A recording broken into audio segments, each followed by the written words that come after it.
മിശിഹായിൽ പ്രിയപ്പെട്ടവരെ, നോൻപ് കാലം 12-ാം ദിവസത്തിലേക്ക് നമ്മൾ പ്രവേശിക്കുകയാണല്ലോ.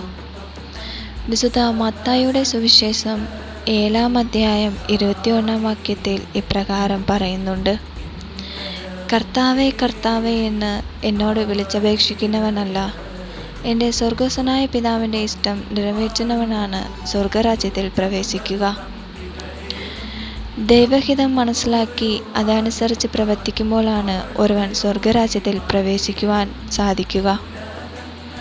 അത്ഭുതങ്ങളും അടയാളങ്ങളുമല്ല നമ്മുടെ വിശ്വാസത്തിൻ്റെ അടിസ്ഥാനം, മറിച്ച് ദൈവവചനം ശ്രവിച്ച് അത് അനുസരിച്ച് പ്രവർത്തിക്കുമ്പോഴാണ് ദൈവഹിതത്തോട് ചേർന്ന് ജീവിക്കാൻ നമ്മൾക്ക് സാധിക്കും. അങ്ങനെ സാധിക്കുമ്പോഴാണ് സ്വർഗരാജ്യത്തിൽ അവകാശികളാവുക. ഈ നോൻപുകാലം ദൈവവചനത്തിൽ ആളപ്പെട്ട് ദൈവഹിതത്തോട് ജീവിക്കാനായി പരിശ്രമിക്കാം. ദൈവം നമ്മളെ അനുഗ്രഹിക്കട്ടെ.